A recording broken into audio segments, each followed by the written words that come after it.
हरदम बिजी रहती हो जब से चढ़ा न रात। फुर्सत में बोलो ना कब करोगी हमसे बात, कब करोगी हमसे बात, कब करोगी हमसे बात। हरदम बिजी रहती हो जब से चढ़ा न रात। फुर्सत में बोलो ना कब करोगी हमसे बात। मगन हो किस मस्ती में थोड़ा हम पे ध्यान भी दीजिए।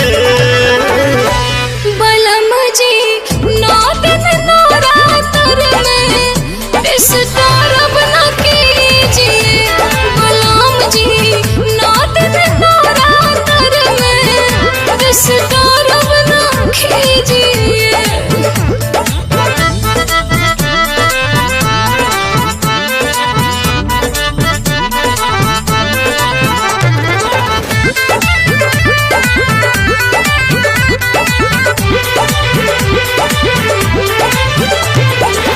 जानता हूँ बेबी देवी माँ की भगतीन हो। 9 दिन मैया में रहती मलीन हो। जानता हूँ बेबी देवी माँ की भगतीन हो। 9 दिन मैया में रहती मलीन हो। कलश धराई घरे करतनी पाठ जी। बारी धूप दिया पिया दी रहो साथ जी। कभी कभी मिल जाए मौका मेरा हाल भी लीजिए। बलम जी 9 दिन नवरात्र में डिस्टर्ब न कीजिए। बलम जी 9 दिन नवरात्र में डिस्टर्ब न कीजिए।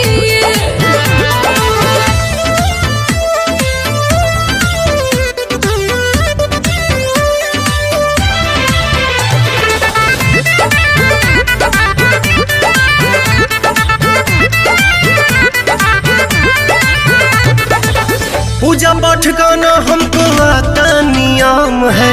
इसीलिए रानी तेरे साथ में ना हम है। पूजा पाठ गाना हमको आता नियम है।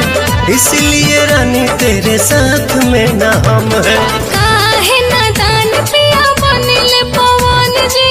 हवन करावा करे अजय बच्चन जी। हमने कभी किए हैं तो मजबूरी मेरी समझिए।